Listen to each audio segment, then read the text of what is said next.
Professor Manoj Kumar Jha. Thank you honourable deputy chairman sir. 14 minute है मेरे पास। मर्यादा पुरुषोत्तम को 14 वर्ष का वनवास मिला था, इकबाल के इमाम Hind.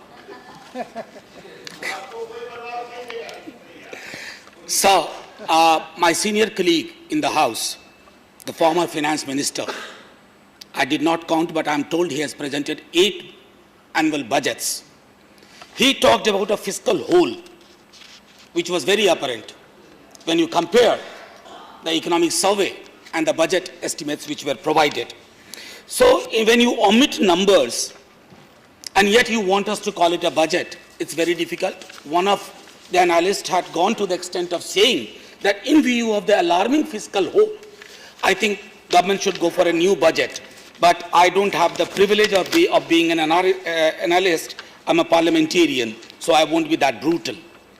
So I'll raise a couple of issues through 14 minutes I have. So, बहुत सारे ऐसे वर्ग समूह हैं जिनके बारे में कोई जिक्र नहीं हुआ, या जिक्र भी हुआ तो बहुत सतही हुआ। तो और कल लोकसभा में बजट पर माननीय वित्त मंत्री साहिबा का मैं बयान सुन रहा था, उसमें भी जाहिर नहीं हुआ।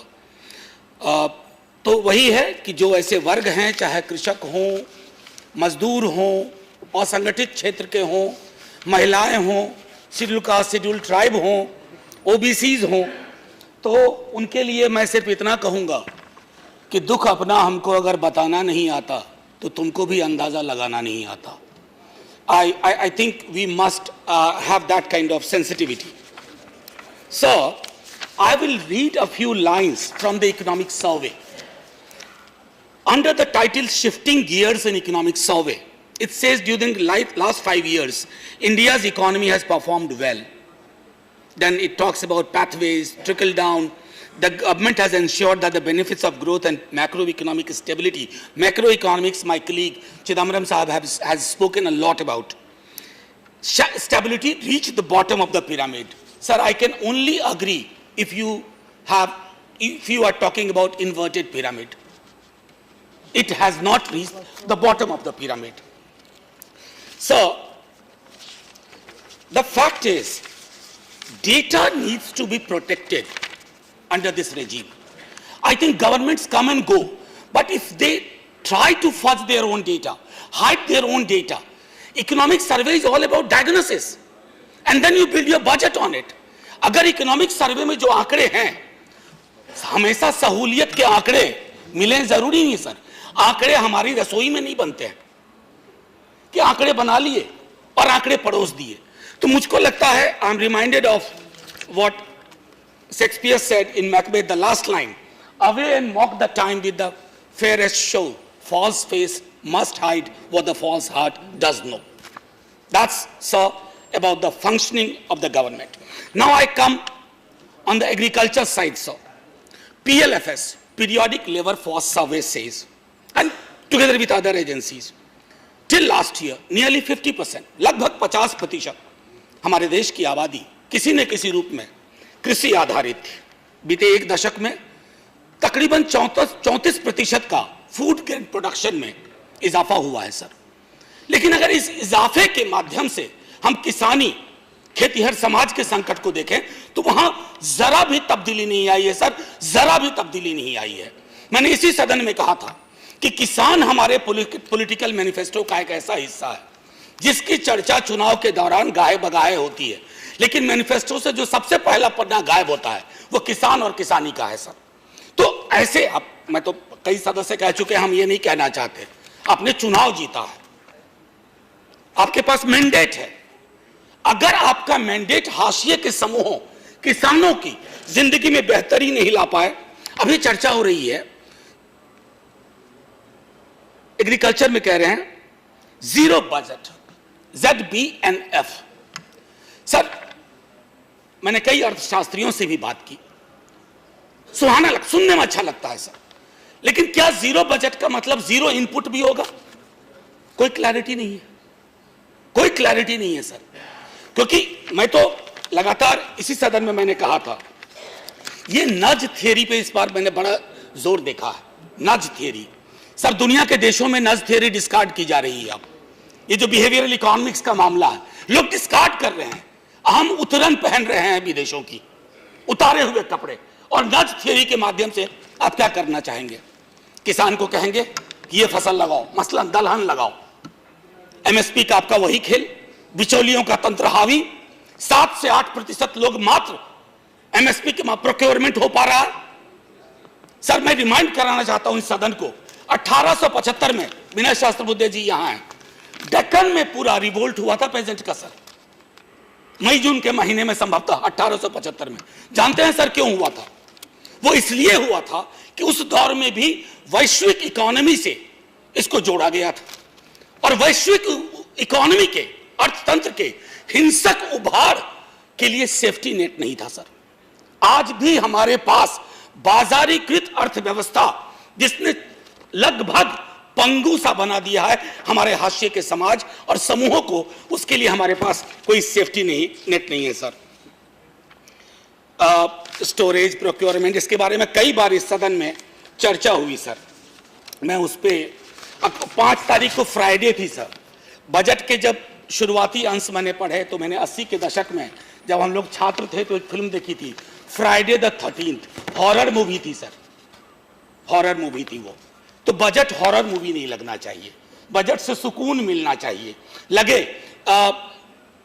सर असल में अर्थशास्त्र का छात्र नहीं हूं, इकोनॉमिक्स 10th 12th तक ही पढ़ी। बड़ी चर्चा हुई कि हमारी मैडम फाइनेंस मिनिस्टर ने ग्लास सीलिंग तोड़ी है। मैं मानता हूं, कॉम्प्लीमेंट करता हूं, लेकिन मेरा यह भी कहना है sir, it is not the only ceiling we have hundreds of ceilings. Sir हमारे अपने चश्मे से कृषक नहीं दिखता, जैसा मैंने कहा।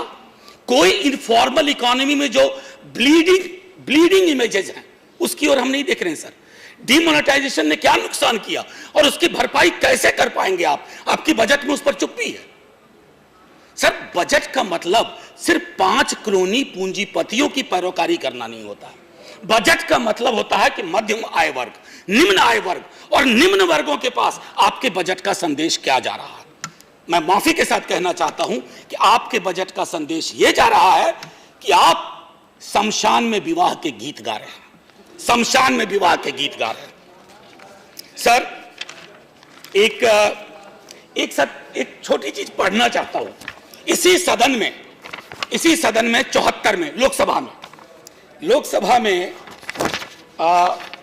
मैं बड़ा मुरीद हूं इनका सर, प्रोफेसर हिरेन मुखर्जी। इन्होंने कहा the finance minister should also be warned that the continued reliance on foreign add borrowings above all from the United States is a road to recolonization. And then he quoted a book by Tibor Mende, which is, the title of the book was Aid to Recolonization. So, एक और पढ़ना चाहता हूं, professor Hiren Mukherjee. मैं paraphrase करता हूं sir इनको, मैं सीधे कोट नहीं करूंगा। Professor Mukherjee says, ascent in politics and descent in politics are 2 sides of the same coin.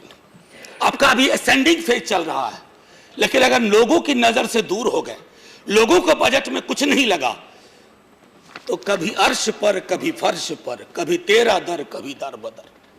तो बजट आपका ऐसा हो, और ये प्रोफेसर हिरेन मुखर्जी ने कहा था सर, मैं सिर्फ भावानुवाद कर रहा हूं। 74 में इंदिरा जी की सरकार के लिए कहा था, आप पर लागू होता है। मेजॉरिटी से मैंने तीसरी बार बोलूंगा, लेजिस्लेटिव मेजॉरिटी को मॉरल मेजॉरिटी समझिए, तब जाकर के बात बनेगी सर। मैं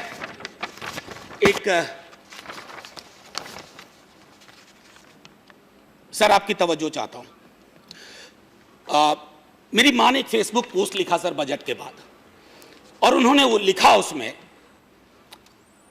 पिया भेले मजदूर परवल बेचे जेबई भागलपुर। मैं क्यों कह रहा हूं सर, बिहार से आता हूं, बिहार को रिप्रेजेंट कर रहा हूं सर। विशेष राज्य का दर्जा जब बिहार कहता है, आप 5 ट्रिलियन नहीं 20 ट्रिलियन डॉलर इकोनॉमी हो जाइए, लेकिन अगर बिहार को आप मुकम्मल प्रगति के रास्ते पर नहीं ले जाएंगे ना सर, तो वो आपके अंग में एक सड़ांध पैदा करेगा, विकास की गंध अच्छी नहीं लगेगी। क्यों ये चुप्पी है बिहार को लेकर के? ना जाने, मेरा तो सीधे तौर पे मानना है कि किसी भी पैरामीटर पर देख लीजिए, आप तो खुद माननीय उपसभापति महोदय, आप बिहार के हालात से वाकिफ हैं। क्या बिहार जब स्पेशल स्टेटस मांगता है तो क्या ये खैरात है? क्या हम बेगिंग बोल लेके जा रहे हैं? हम अपना हक मान रहे हैं, क्योंकि कोऑपरेटिव फेडरलिज्म सिर्फ एक नारा नहीं हो सकता, ये जुमला नहीं हो सकता।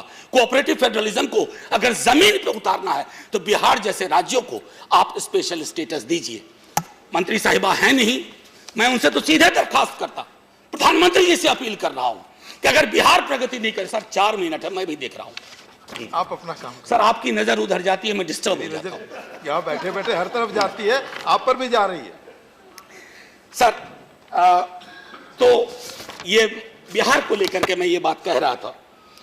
सर एक और चीज, इससे पहले कि 2-3 बिंदुओं पे पॉल मैसन की किताब है, post capitalism guide to future. मैं माननीय एमओएस फिनांस और माननीय फिनांस मिनिस्टर साहिबा दोनों को ये किताब मैं अमेजॉन से डिलीवरी से भिजवा दूंगा। सर एक बार पढ़िए, सर एक बार पढ़िए। 2008 में कई मुल्कों को देखिए कि वहां क्या हो रहा है। ये जो नव उदारवाद का सर की चकाचौंध होती है ना सर, ये रात कर देती है दिन में। जेट एयरवेज विलीन हो गया, कहीं नहीं दिख रहा है।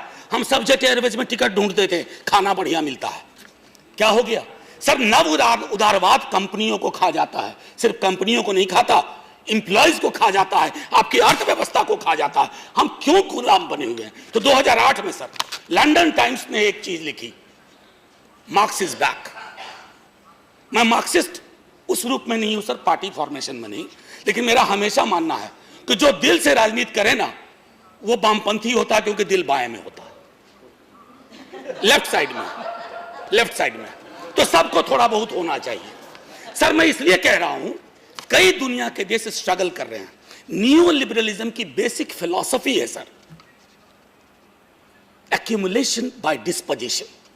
Have we decided to agree to a phenomena that accumulate whatever you wish to do, however you wish to do? I am with you. Governments are not chosen for that. You have not been chosen to take care of the 5 islands of prosperity. You have been chosen to provide relief to poor. अरे अगर गरीबी नहीं खत्म कर सकते हो तो अमीरी को बांट दो, थोड़ी अमीरी बटे, थोड़े उन लोगों तक बात जाए। तो सर पॉल मैसन वाली किताब मेरा कमिटमेंट है, आप लोगों से भिजवा दूंगा। सर आखिरी टिप्पणी करूंगा, उसमें टाइम खत्म हो जाएगा, बच जाए तो आज हमको अगला दिन दे दीजिएगा कुछ। आखिरी टिप्पणी सर, कोई कोर सेक्टर ले लीजिए आप, एम्प्लॉयमेंट का डेटा आपको भी अलार्मिंग लगता होगा, क्या सरकार को नहीं लग रहा है अलार्मिंग? सरकार को भी लग रहा है, लेकिन आपके पास कोई ब्लूप्रिंट नहीं है कि अनएम्प्लॉयमेंट को कैसे कैटर करेगा। अगर मैं सेक्टरली देखूं, SC, ST, OBC, उनके स्कॉलरशिप की बात करूं, मनरेगा के बारे में मेरे सारे दोस्त कह चुके हैं। सर एक चीज बहुत चर्चा हुई, मैं लाइटर वेन में कहूंगा सर, 1 मिनट में खत्म कर दूंगा। सर आपने कई को 2-3 मिनट ज्यादा दिए, आप खत्म करें। सर मैं ये कह रहा था, उस दिन बजट के पूर्व माननीय MOS थे, माननीय फिनांस मिनिस्टर साहिबा थी, तो वो लाल रंग के बही खाते की बड़ी चर्चा हुई सर। बजट से ज्यादा उस बही खाते की चर्चा हुई, कई लोगों ने कहा आजाद हो गए। सर पता नहीं किन किन चीजों से आजाद हुए और किन किन चीजों से आजाद होना है। सर वो जो लाल रंग का बही खाता है ना, मुझे प्रेमचंद की कहानियां याद आ गई सर। सर मुझे तो लाल ही दिखा, प्लीज नहीं कृपया सर मैं लाल ही देखना चाहूंगा। हाँ आप खत्म हो गया, आप बताएं सर थोड़ा तो खत्म हुआ, बताएं सर 1 मिनट सर, अब हम पे बहुत टाइट रहते हैं।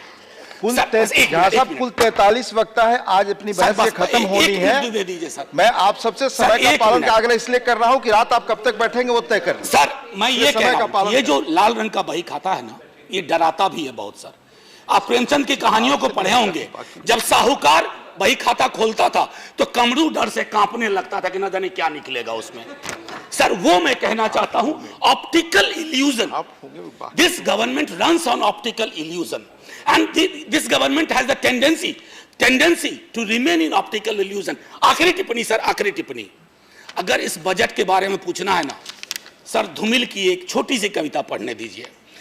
धूमिल धूमिल, शब्द किस तरह कविता बनते हैं, इसे देखो अक्षरों के बीच में गिरे हुए आदमी को। क्या तुमने सुना कि ये लोहे की आवाज है या मिट्टी में गिरे हुए खून का रंग? और अगर लोहे का स्वाद पूछना है तो लोहार से मत पूछो, घोड़े से पूछो जिसके लगाम लगा हुआ है। ये मेरी बजट के बारे में। माननीय